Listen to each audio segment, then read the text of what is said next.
달팽이의 인내. 세상은 갈수록 빠르고 빨라진다. 느릿느릿 걷고 약삭 빠르지 못하면 미련하게 생각한다. 빠르게 돈은 더 많이, 명예는 더 높게, 하지만 실제로 행복과는 더 멀 수도 있는데 말이다. 욕망은 더 속도를 내라고 칙칙질하지만 결국 정신없이 빠르게 가다 보면 어느 순간 삶을 마감하는 게 인생이다. 강물이 느리게 흐른다고 강물의 등을 뜨밀지 말라는 말이 있다. 뒤돌아보면 너무 느리다고 서툴다고 우리 마음의 등을 뜨밀고 이웃의 등을 뜨밀었던 적이 얼마나 많았던가. 남들의 빠른 걸음에 조바심을 내다가 열등감에 사로잡혀 스스로로 들들 볶기도 하였다. 남들의 빠른 성공에 배아파하면서 이웃의 등에 질투, 비방, 분노의 화살을 수없이 꽂기도 하였다. 성급함과 조심성의 부족으로 인하여 이웃에게 상처와 수치감을 주기도 하고 도태될까봐 근심과 두려움에 떨기도 하였다.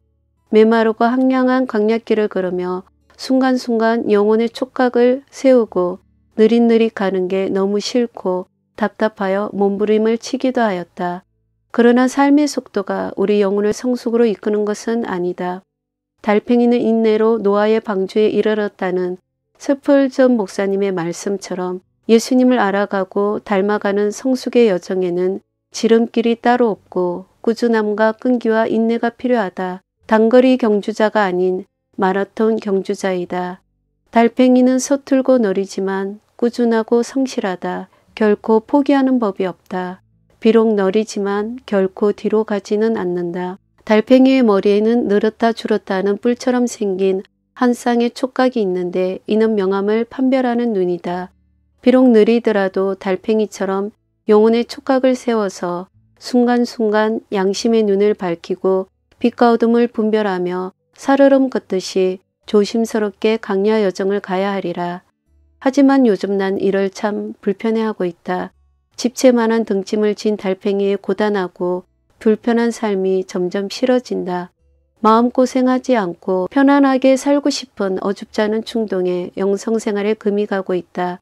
그냥 훌훌 벗어버리고 영적인 싸움도 맡겨진 사역도 포기하고 어디론가 떠나고 싶어진다.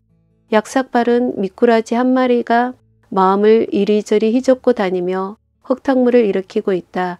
지금도 늦지 않았어. 그냥 마음고생하지 말고 넓고 쉽고 편한 지름길로 가란 말이야. 그동안 많이 지쳤잖아. 조금만 쉬었다가 가도 괜찮아. 메마른 땅을 촉각을 세우고 느리게 가는 것은 당신만의 고통이 아니라오. 달팽이의 삶이라는 제목 아래 쓴 어느 시인의 글귀처럼 비단 영혼의 촉각을 세우고 느리게 가는 것은 나만의 고통이 아니다. 비가 오지 않으면 결코 무지개를 볼 수 없다. 하나님의 약속은 드디 이루어지는 듯하나 비바람을 맞으며 인내를 통하여 이루어진다. 결코 이 길은 평안과 정착이 아니다. 세상이 그리워 멈춰서는 안 된다. 낯설고 두려워도 포기하지 않고 나아가야 한다. 숨이 차게 힘들어도 도망가고 싶은 숨 막히는 순간이 닥쳐도 끝이 보이지 않는 막막한 길을 걸어야 할 때도 앞으로 나아가야 한다. 아무리 어렵고 힘들어도 이 강야길을 끝까지 가야 한다. 비바람이 무서워서 강야길이 너무 멀고 험하다고 뒤로 물러서서는 안 된다. 목표를 향해 끊임없이 달팽이처럼 또 정진하고 정진해야 한다. 얼마 전 우리나라 최초로 사제가 되었던 최양읍 사제의 일대기를 보며 부끄러워 눈시울이 붉어졌다.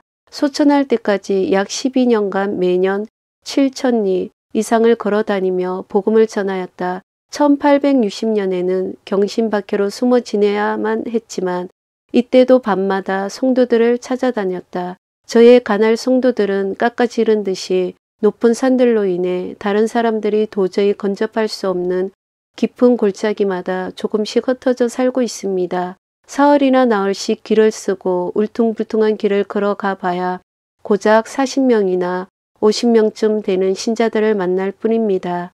말씀을 듣지 못해 기갈해하는 성도들을 생각할 때마다 단 한시도 쉴 틈이 없었다. 홀로 조선팔도를 돌아다니며 손발이 갈라지고 입술이 부르트고 지치고 지쳐도 또 걷고 걸었다. 가시덤불에 찢기고 피로가 극도로 쌓여 걷기조차 힘들 때 기어서라도 기어이 험준한 산을 또 넘고 넘었다. 어떤 역경 가운데서도 결코 포기하는 법이 없었다. 지쳐 쓰러지고 또 쓰러져도 십자가를 지고 갈보리 언덕을 올라가셨던 주님의 피 묻은 발걸음이 그의 발걸음을 언제나 강하게 이끌었다. 역병으로 인해 모두가 도망간 그 자리를 홀로 지키며 가로로 쓰러질 때까지 환자들을 일일이 돌보던 그 손길, 초췌한 모습에 한 걸음조차 떼기 힘든 상황 속에서도 조금 쉬었다가 갈까요? 하는 물음에 손짓으로 어서 가라고 할 뿐이다. 가느다란 숨소리와 함께 들려오는 마지막 순간의 고백 앞에 가슴이 시리고 아프다. 내 사랑하는 조국에서 어질고 불쌍한 우리 조국의 백성들을 위해 해줄 수 있는 것은 그들을 보며 눈물을 흘리는 것 외에는 없었습니다. 이제 절 온전히 하나님께 바칠 수 있을 것 같습니다.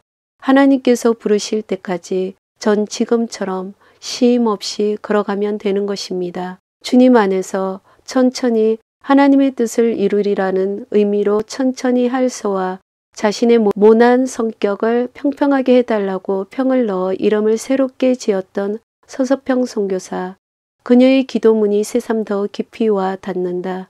하나님 아버지, 저는 왜 이리 잠잠하지 못합니까? 제때에 복음이 꽃피지 못하여도 무슨 일이든 서서히 하게 해주세요. 하나님 아버지, 저는 또 왜 이리 못났는지요. 환자들을 돌보면서도 제 먹을 것, 제 입을 것을 생각하게 됩니다. 저의 모난 성품을 평평하게 해주세요.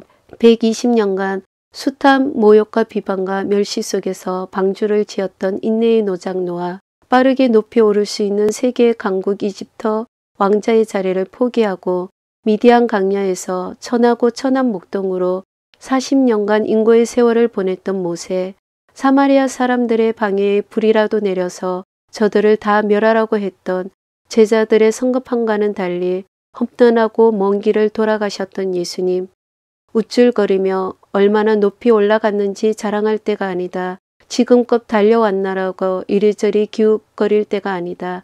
쉼 없이 목표를 향하여 정진했던 분들의 발자취를 따라가야 할 때이다. 자만 나타 천박의 사슬을 끊어버리고 말이 아닌 땀으로 두 발로 말해야 할 때이다. 엄살 그만 피우고 연단의 불 속으로 뛰어 들어가야 할 때이다. 더딘 것 같아도 영혼의 촉각을 세우며 철저한 회개의 삶으로 세상을 거슬러 돌아가야 할 때이다. 하나님께서 부르신 그날까지 더딘 것 같아도 힘들고 고달프더라도 아무런 대가가 주어지지 않더라도 그냥 묵묵히 쉼 없이 끈기와 인내로 이 강약길을 걸어서 구원의 방주 타고 저 천국에 다다르자.